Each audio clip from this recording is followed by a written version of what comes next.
Oke, Bapak mau bertanya tentang ibadah. Sebentar lagi orang zuhur, terus nanti sore anak Bapak mandi bersih, tukar pakaian yang bersih, sikap badan terasa segar. Lalu diketahui maghrib sebentar lagi masuk, anak Bapak berwudu, berarti bersih dan suci, gitu kan?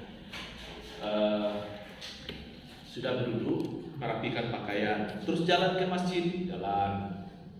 Kiranya terinjak kotoran orang, mungkin kotoran nenek yang pikun dia tidak sadar, lalu dia sembarangan jalan di sana, terinjak tanpa sengaja, terinjak karena ongkoknya besar, walaupun pakai sendal kena juga telapak kaki. Pertanyaannya, apakah dibasuh? Pertanyaan yang pertama, dibasuh sebersih-bersihnya lalu tidak diulang berwudu. Itu yang pertama, siap saja untuk salat. Yang kedua, dibasuh bersih-bersih lalu berwudu, baru masuk masjid untuk salat. Nah, pertanyaannya, yang memilih nomor 1 siapa? Tidak berwudu, hanya dibasuh saja sebersih-bersihnya. Ya, 1. Siapa lagi? Tidak diulang berwudu, hanya dibasuh saja sebersih-bersihnya. Yang berinya kotoran nenek ini, atau kotoran orang tua, busuknya minta ampun lah. Oke. Anak Bapak juga hanya dibasuh saja sebersih-bersihnya, tidak diulang berwudu. Sudah 2, ada lagi dibasuh saja sebersihnya. Berarti Ustadz yang kedua dibasuh bersih-bersih lalu berwudu. Yang lain begitu ya? Oke. Terus ya, dibasuh bersih-bersih, tidak diulang berwudu. Ya, milih nomor 1. Berarti sudah 3 ya? Oke, 3 dan 4. Oh iya ya. Ustazah sini berdua, tambah 1 lagi. Berarti 4. Selebihnya dibasuh bersih-bersih, sudah itu diulang berwudu. Oke. Kalau dalam ilmu demokrasi yang betul yang menang itu suara terbanyak atau yang sedikit? Terbanyak. Oke, misalnya pilpres, pilkada, pasti suara terbanyak itu dia yang akan menang. Tapi benarkah jaminan suara yang terbanyak benar dalam hal ini? Belum tentu ya.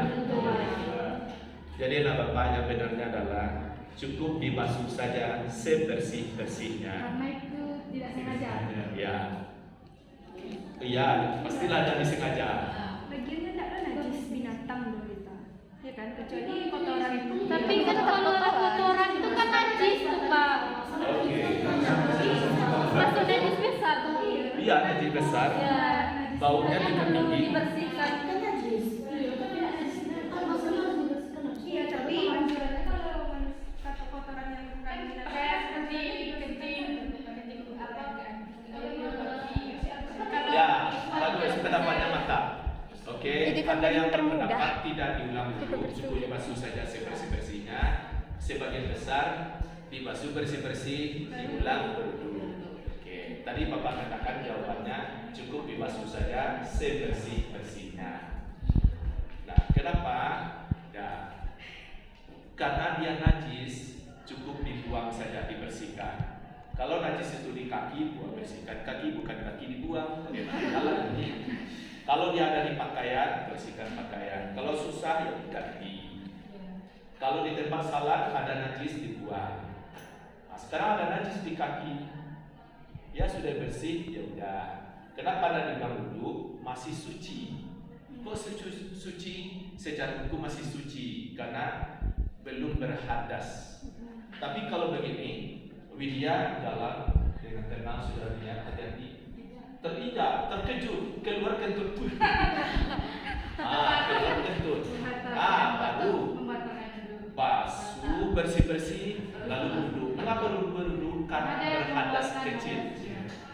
Berhadas kecil. Jadi hadas itu hukum seseorang tidak suci.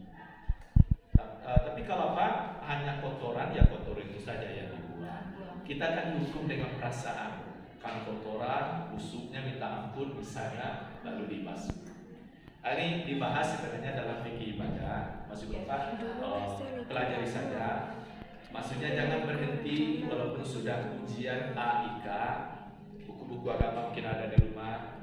Terus kalau video, Bapak sarankan di samping video ustaz-ustaz kita yang hebat itu, untuk pedoman pendekatan ibadah, Bapak lebih menyarankan video Ustadz Hadi Hidayat.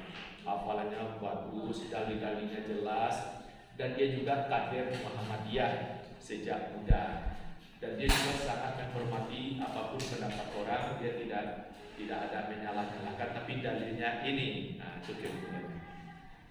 Oke, mungkin bisa ditutup itulah ya. Ya, Pak.